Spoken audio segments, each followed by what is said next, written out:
Welcome to This Organized Life. If you're a mom, wife, or coffee lover seeking advice on how to reduce clutter and reclaim time, look no further than your host, Lori Palau, founder of Simply Be Organized and author of Hot Mess, a practical guide to getting organized. For a lot of people, clutter is their dirty little secret, but it doesn't have to be. Each week, we will share practical tips, chat with experts, and provide strategies on how to keep you organized. I hope that by sharing our stories, you feel a little less alone and more empowered to tackle the areas that are holding you back. So let's get started.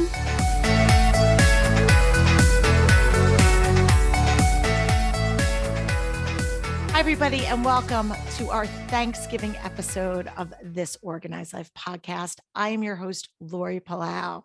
And one of the great things about having a show drop on Thursdays is that every year we are able to be with you on Thanksgiving, which is my favorite holiday because it's, for me, all about family and hospitality and friends and gratitude. And so whether you're listening to this in real time, because maybe you're prepping the turkey or you're maybe trying to avoid some family members, or you're listening to this after Thanksgiving, we're hoping that this episode brings you some joy and gratitude and perspective during the holiday season. So normally for our Thanksgiving episode, I kind of talk about, if you've listened to our show for a while, I've maybe talked about things that I've been grateful for or that I'm thankful for. But this year, I wanted to do a slightly different spin. I invited a guest to come join me, and I'm going to bring him out in a minute, but just to kind of give you some backstory and perspective. For many of you, you might know that I do a lot of work, our family does, at our community with the St. Baldrick's Foundation. And Tim is going to talk about the St. Baldrick's Foundation, how it started, what its mission is, all the things. But in a very top line overview, St. Baldrick's Foundation funds pediatric cancer research. And that's something that has been very important to me over the years. It's an extremely underfunded part of the cancer research umbrella.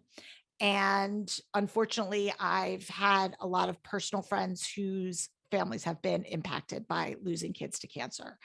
On the flip side, I also have some kids who are here, my friends' kids who are here today as a result of treatments that they got through grants funded by the St. Baldrick's Foundation.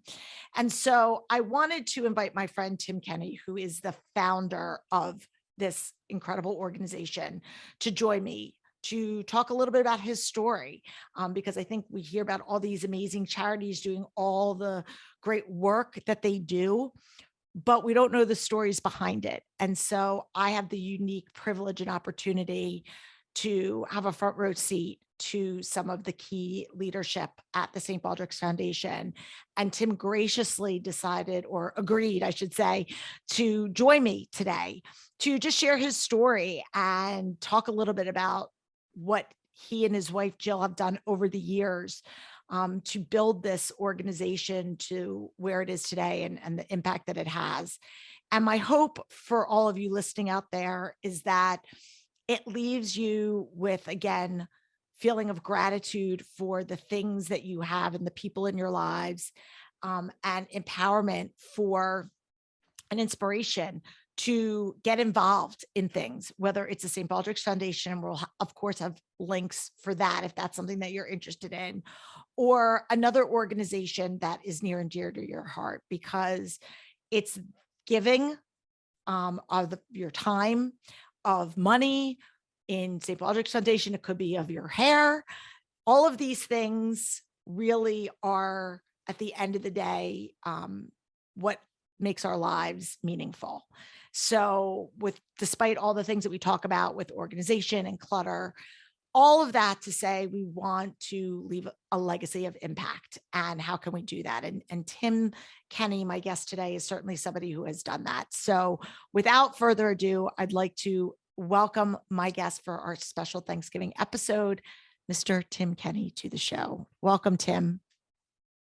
Thank you, Laurie. It's a pleasure, an honor, and I'm humbled that you asked me to be involved in such a thankful presentation.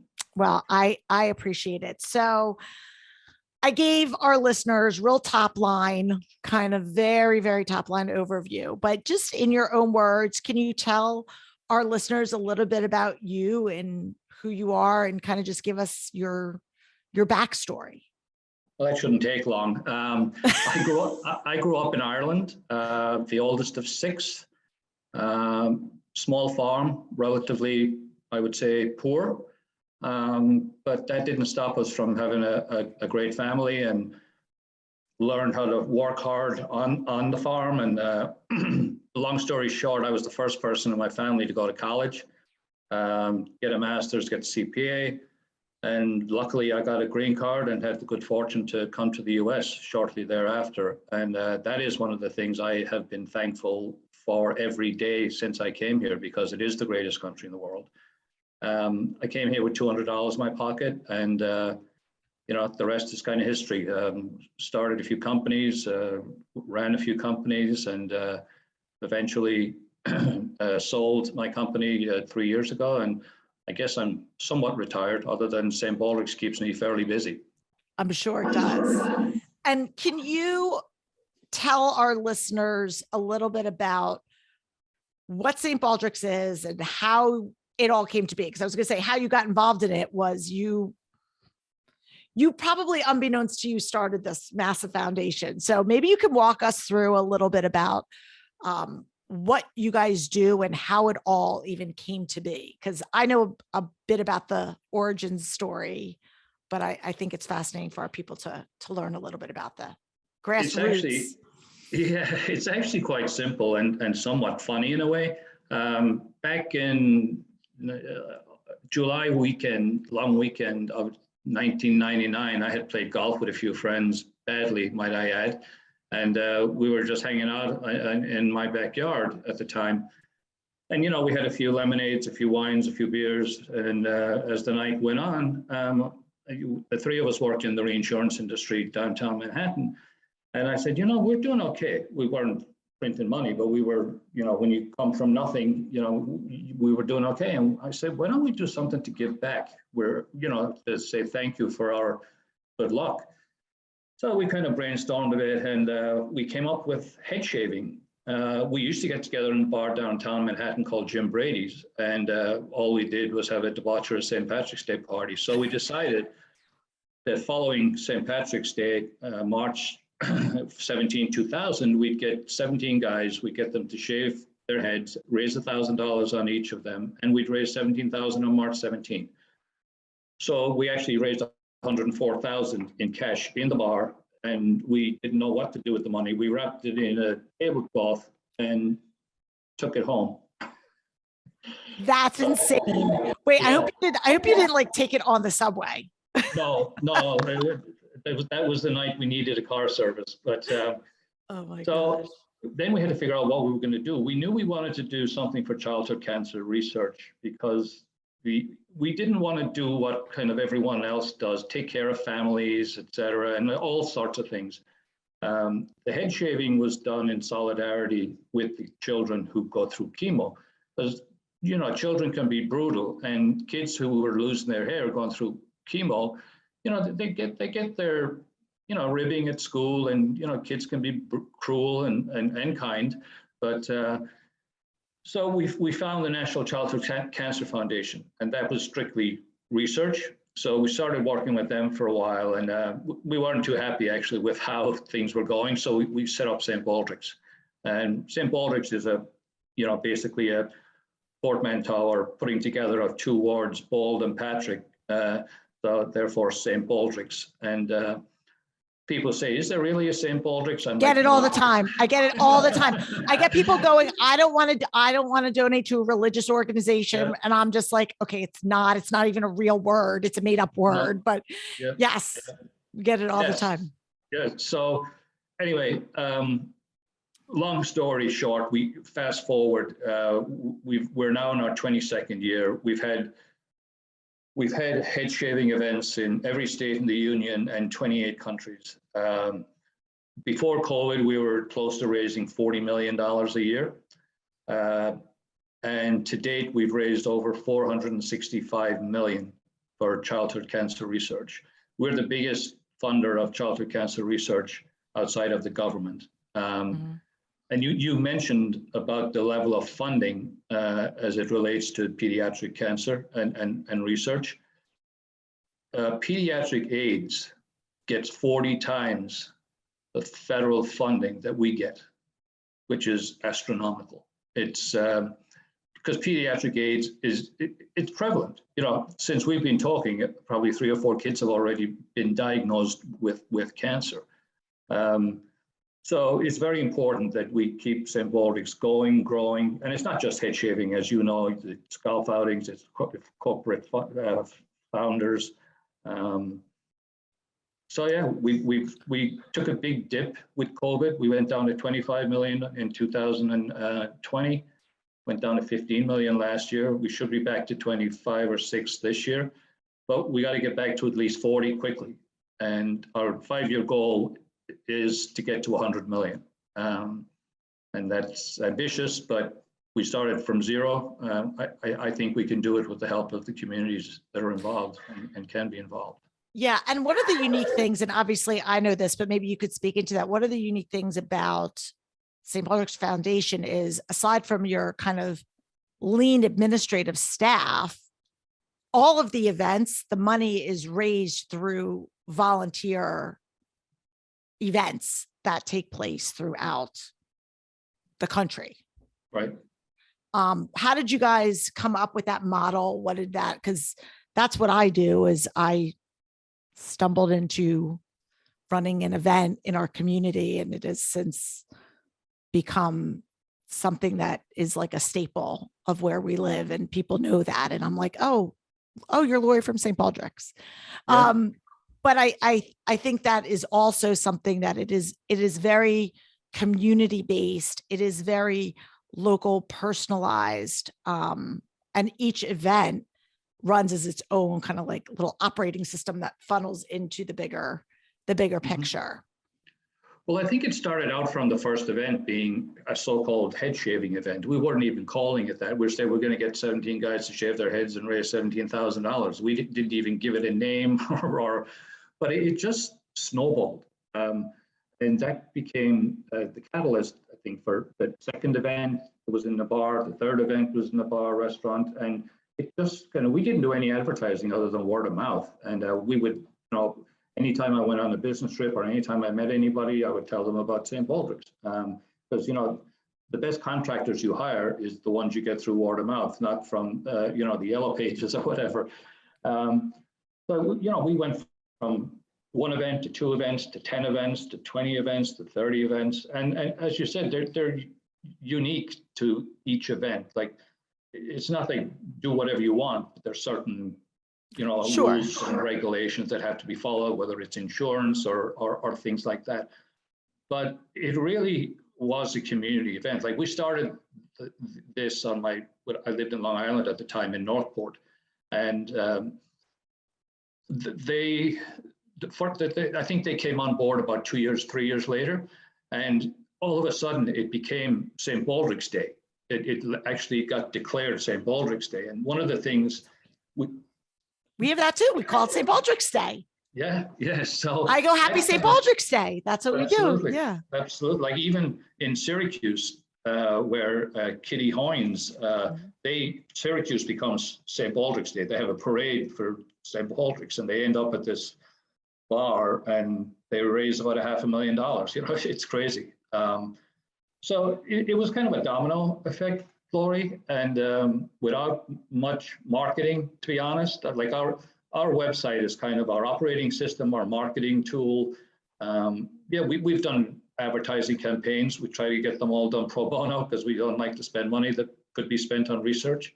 And there are other events. There are maracycles, there are marathons, half marathons, golf. I know you do certain things. We do all kinds of crazy stuff. If I can figure out a way to make it and raise money out of it, I'm going to do it.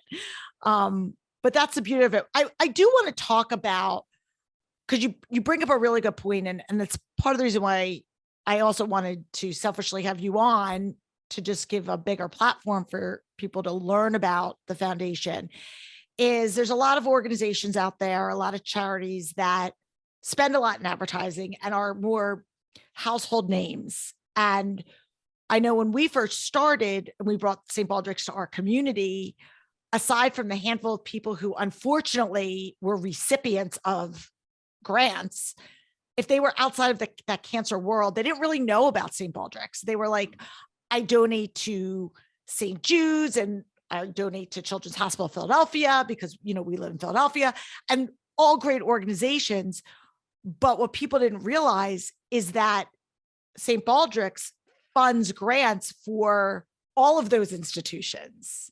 So, Absolutely. but they just don't know about it. So maybe just talk about, because I think for a lot of people, I'm sorry, I'll say this and then I'll shut up.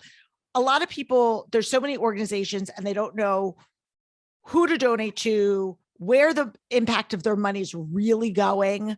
Am I donating to somebody's private plane? Am I donating to marketing collateral? Where am I going? And one of the things that I love about when I donate to St. Baldrick's is I know exactly where the money is going and how it's being presented. And I do a pretty decent job in our backyard about sharing that story and creating that sense of knowledge and comfort for people to know the impact of where their stuff is going. But for just the everyday person, they might not know that. So I'm just wondering if you could speak into a little bit about just kind of what your donor process looks like, where that money is going, how you determine the, who gets what. But again, not, you don't have to get super in the weeds, but just give some people some context. Sure. Well, a good place to start is we were giving the money raised to the National Childhood Cancer Foundation. I smelled something. I didn't know what it was, but there was a lack of transparency. When you ask someone a question, they hem and haw. They're probably lying to you. That's how I operate. So I forced myself onto that board, and obviously that's why we left them and started St. Baldrick's Foundation, because transparency, especially in any walk of life, when people are giving their hard-earned money, they want to know where it's going, how much of it is going to the cause, how much is going towards expenses, and what those expenses are. So as a bean counter, that was very, very important that we publish our 990, which is like your tax return for a foundation. We put our annual report out on the website for everyone to see. We have a full independent audit done every year. So that's really, I can go put my hand on my heart when I go talk to people and said, this is how we run the foundation. This is where your money goes. And what we're strictly research, and our funds, granting of funds go to mainly three places. There are 232 hospitals affiliated with the Children's Oncology Group, and they're hospitals that do research for pediatric cancer. So we give a lot of grants to those hospitals through the Children's Oncology Group and directly. We have a grant application process for all the ways we give out funds. And we have a scientific advisory committee. There's about 300 pediatric oncologists that review every grant application, which is about 3 inches thick. And they make a recommendation 1 to 5, 1 being the best. Then they come to the board and we vote on the best that we see for the upcoming 12 months. We give it for grants for research. We give it to fellows, MDs who want to become pediatric oncologists. We will pay their 3-year fellowship. And we also do have scholars and other sponsorship that we do. But it's all very self-contained, and we know where every dollar goes. Our expense ratio is tantamount because, like any organization, we have rating agencies looking at us. We are Charity Navigator is our rating agency. We're on the borderline of 3 stars, which is really good. COVID didn't help that, but we had to do a significant downsizing of staff. I hate to say it, but we run it like a business. I was just going to say, unfortunately, it's there's there was like a regular for-profit business. There were, unfortunate casualties. Yeah, you can't go from raising 40 million with the staff that did that and then raising 15, 20. You unfortunately have to cut expenses to keep track of what's going on from the fundraising perspective. But one of the things that I think is so amazing is, like, so many companies, businesses, individuals, entrepreneurs, St. Baldrick's really went and was able to pivot in the state of the pandemic. I know I was right on the front lines. I had an event that was scheduled for March 14th, 2020. So our event shut down literally within 24 to 48 hours prior to it starting. But what, for the most part, the majority of the events that people put on for St. Baldrick's and raise money were in-person events. And so things either got put on hold or had to pivot and get creative to be virtual hat shaving events or other types of events. So although you did take a significant, hit when it came to the revenue that was brought in, it was still able to, you were still able to raise significant funding, not as much as you wanted, but it didn't come to a complete halt is where I'm going with that. Yeah, I remember the days you're talking about vividly. My wife Sheila and I were in Florida, and we were coming back, and we were in a restaurant having lunch, and we were like the last train out of Dodge. But that's when Kathleen Ruddy, who's our CEO, we're back and forth. What do we do? We're going to have to cancel these events or postpone them at least. The one good thing about the first year, 2020, is that a lot of the funds had already come in through the credit card system, because 95% of our fundraising is done through credit card. So that's, luckily, we would have probably been at 15 like we were the following year. But then we were able to get PPP, from the government to help with downsizing and the reduction in force. And you have to pivot. And we had no choice. And that's when you have to run it just like you normally do. But now you got to really, you're dealing with people's lives. We went from 75 people to 40 people. And, let's say everybody has a child or two or three, and a partner, you're talking about several hundred people's lives that you're affecting. And that's a tough decision, but it has to be made for the good of the foundation and the children that we, raise money for research for. And one of the other things, which I thought was a really interesting, like I hadn't really thought about it until it was articulated to me, was our good friend Susan Hurd, who works for the foundation and very dear friend of mine, who also lost her son to cancer. We were talking about it in those COVID days. And, in a lot of businesses, we were able to kind of just put a pin in something and be like, okay, we'll pick this back up when the world opens up again. And we'll just kind of, leave it where it is. And then even if it has to sit on a shelf for a little while, we'll come back and then we'll just pick it back up.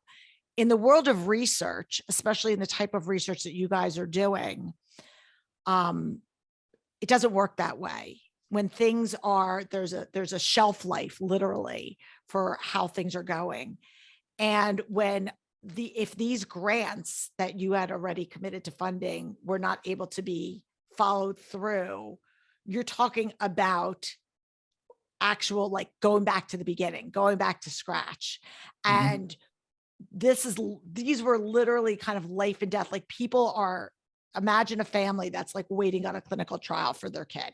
Like it's just, this is groundbreaking research that has to get done within a specific time frame.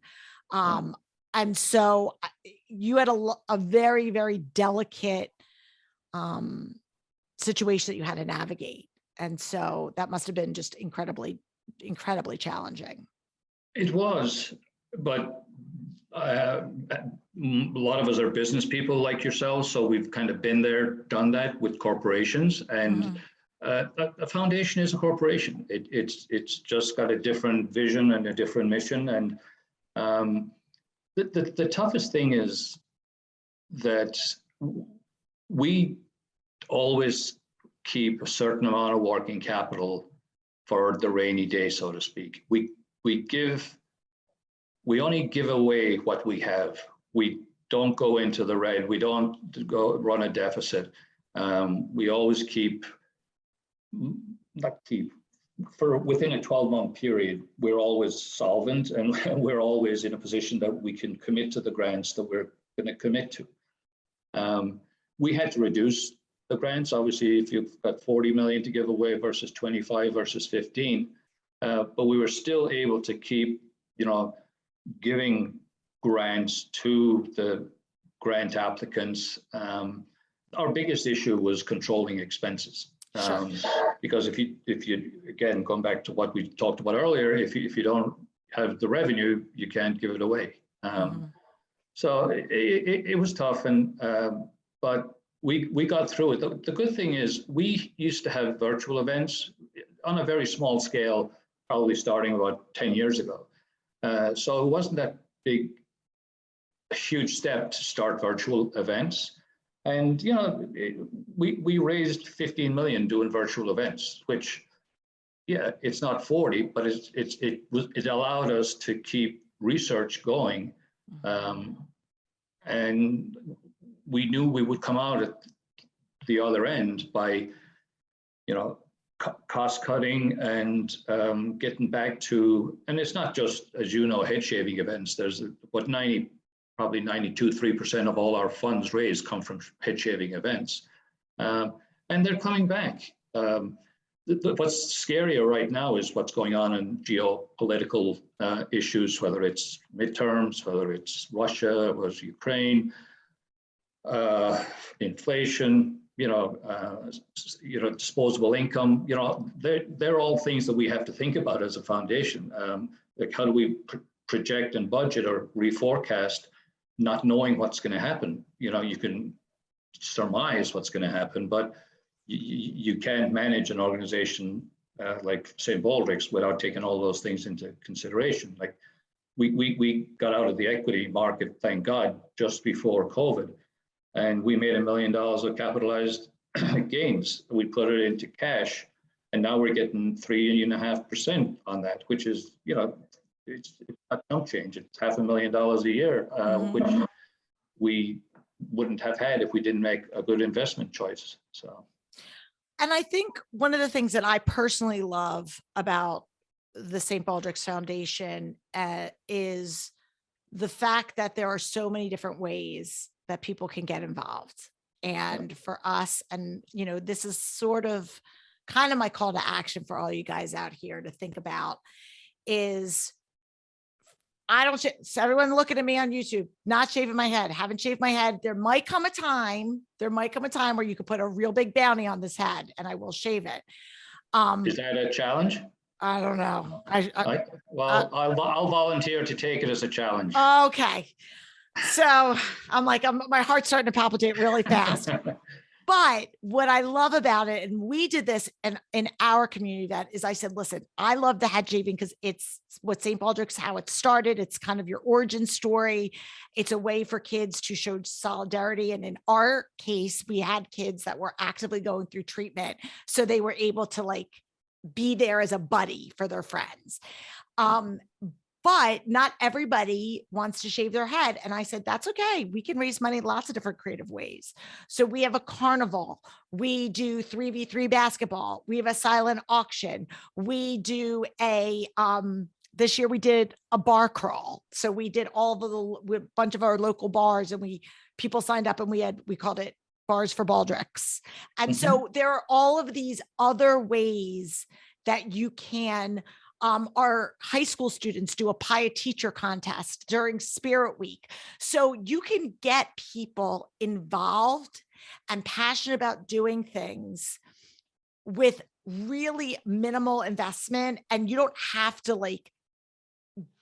do go outside your comfort zone. You can, if you want to, and you can raise a lot of money shaving your head or doing other things. But again, you could have a bake sale and say, I'm going to donate the money. A kid could go, I'm going to cut lawns and I'm going to give 10% of my proceeds to St. Baldrick's. So there are things that people can do to raise money. And again, you could do that for any charity and organization. I love the work that St. Baldrick's does. I love the mission. I love the people behind it. Again, I tell people in life, if someone tells me about either a website, a store, an organization, the first place I go is the about page, because I'm a relational person and I want to know the story. I want to know the people behind the product or the service. And that was part of my mission for wanting to bring you out today, because you don't just walk the walk, or talk the talk, you walk the walk. And so for anybody out there, I'm going to encourage you, especially during this holiday season, look at what's really important to you. Look around at the people who are important to you. Look about the gifts that you have, right? The gifts of your talents, whatever that is. And how can you use that to serve other people, whether it's supporting organizations like St. Baldrick's or something else that's near and dear to your heart. I just think you can't put a price tag on the service. Just to that point, I'm sure your listeners have figured out now how enthusiastic and what a St. Baldrick's ambassador you are, Lori. And I get chills just thinking about all the things that you probably are the one who spearheaded the kind of huge combination of different ways to raise funds. And I know you and I have spoken about you being a coach, and I can't think of anyone more qualified to coach others about how to fundraise other than you. And I say that in public here as a compliment to you. Thank you. We can't do what we do without people like you and your volunteers and your donors. We can go after big ticket items. My wife and I, we're in good, we're able to donate. But it's the grassroots that's where 95% of the money comes from individuals and from events. So thank you for what you do. Well, thank you for those kind words. I do appreciate it. And, it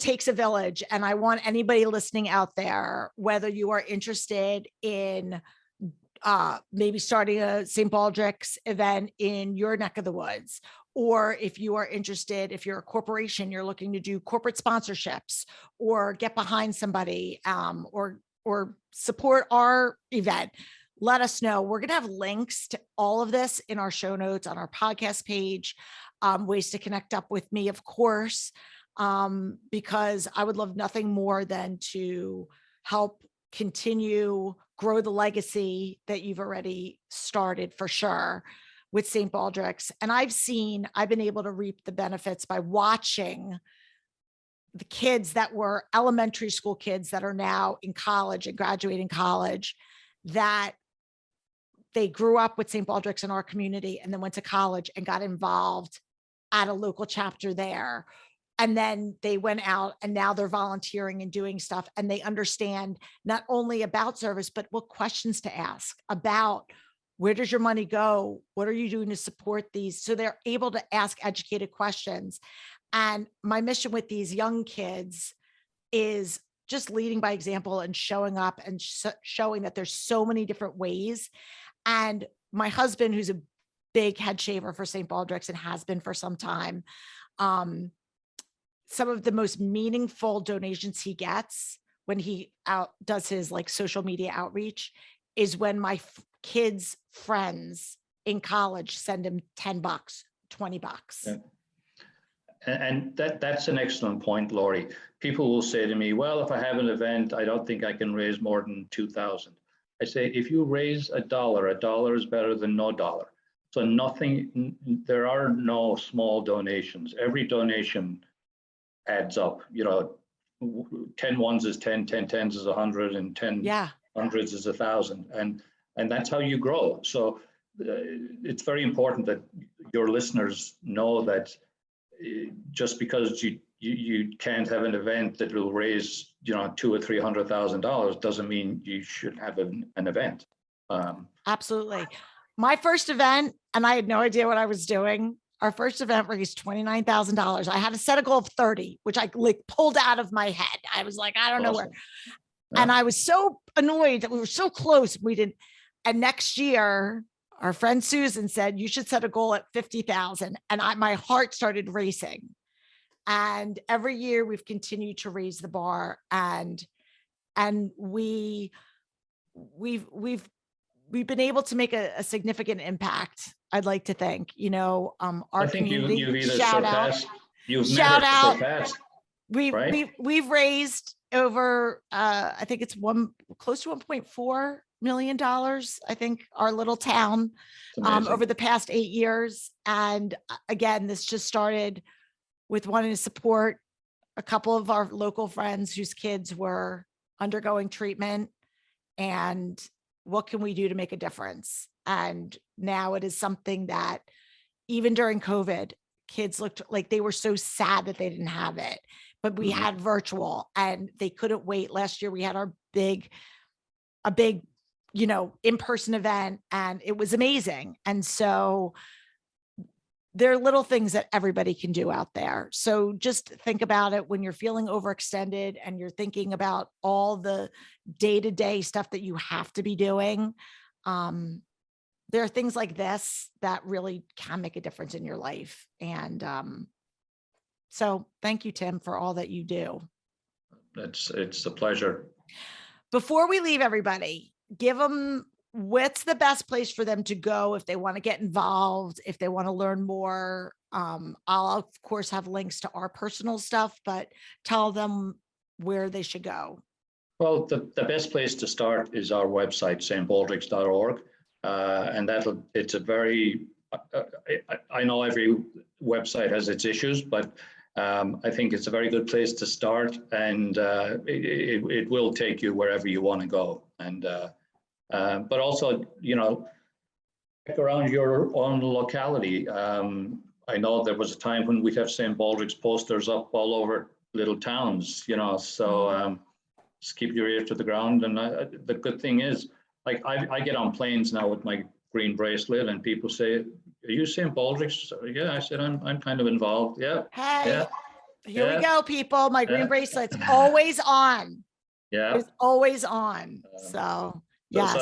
So that's the kind of free advertising we do. So yes, I love it. Nothing makes me happier than when I'm walking around my town and I see kids and teachers and adults and grandparents all wearing St. Baldrick's shirts from years past. Yeah. Like that makes me, and I'll have kids at college text me, "Look, Mrs. Palau, somebody's wearing a St. Baldrick shirt," and it's like a common denominator for them to go and have a conversation. So I love it. Absolutely. Okay. We're going to take a quick break, and then we're going to come back. We're going to do our wrap-up questions on this Thanksgiving episode with my good friend, Tim Kenny. So hold tight. So obviously the show is about gratitude and Thanksgiving and inspiration. And I thank you for all the work that you have done and continue to do for others. We love to get ideas and inspiration from our guests. So can you tell us, is there a book that you either go back to often, or something that you kind of recommend to other people that you can share with us as something that's been impactful in your life? Yeah, I love to read, but back in 2008, I picked up this book called, I still have it, Chasing Daylight. Okay. And it's the chairman CEO of KPMG was diagnosed with stage 4 brain cancer and given 3 to 4 months to live. So what he decided to do was not sit and wallow in self-pity, but he decided that he was going to basically live his life to the best he could. And what he decided to do was to contact all his friends, contact acquaintances, make amends, tell a story, and basically, how he puts it, he said, how my forthcoming death transformed my life. And it's well worth reading, because you talk about gratitude and being thankful. Yeah, he was in a position financially to do this, but anyone can do it. It's, do you just like sit and wallow in self-pity, or do you go out there and do something meaningful, not just for you, but for your family, your friends, and people you hadn't seen in a while? And it's just a great read. And I go back and I read it every couple of years, and it keeps one grounded. It just goes to show you, yeah, it's a death sentence, but he made the very best of it for his family, his friends, his acquaintances, and business associates, etc. I find it's a very inspiring book, and I'm going to buy it. That's what I take all my recommendations. I'm pushing this one to the top of the reading list. So his name is Eugene O'Kelly. I didn't know that when I was looking at the book, but I assume he's Irish somewhere along the line. But it's kind of one of those books that it's a bit like Norman Vincent Peale, The Power of Positive Thinking. That's kind of another one of my favorite books, and the Bible. So they're my three books. I love it. I love it. And then, all right, Tim, you have it all together, it seems, right? No. But we know, but we do know that everybody's got areas that they are thriving and areas that, hey, well, this is a rough season, or this is where I'm struggling. And so because our show is all about honesty and authenticity and celebrating the good and the bad, in this season of your life, where do you feel like your life is organized, and where do you feel like you're a little bit of a hot mess? My life used to be very, very organized, because as a CEO of a $4 billion company, 4,000 people, I was a big to-do list person. And I'm talking about back in the day when, and I still do it, you have your yellow pad and the to-do list that I would put together every evening before I left work. And, it ranged from, calling clients to talking to peers, the direct reports, blah, blah, blah. Since I retired, I don't have to be as organized, but I'd like to be more organized. It's a big adjustment from getting up at 4:30 in the morning and working until midnight sometimes. Just now my biggest challenge is working with St. Baldrick's and going to the gym. And the golf course. And the golf course. Well, yes. that probably fits into where I am a hot mess. So I love golf, but my golf doesn't love me as much. So that's probably where I'm unsatisfied or dissatisfied with my performance these days. But all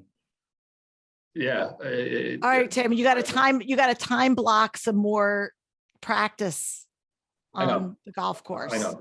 I totally agree. That's the plan for this winter season in Florida. So I love it. Well, once again, on behalf of myself, our local community here in Little New Hope, and all of us at the This Organized Life podcast community, thank you for all the work that you do, for laying the groundwork for people like me to be able to share the mission of St. Baldrick's.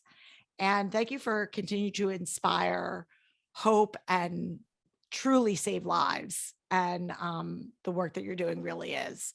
So right back at you, Lori. You're an inspiration, and I'm sure all your listeners already know that. But I've gotten to know you this past year. We've had several phone calls and exchanges, and you energize me.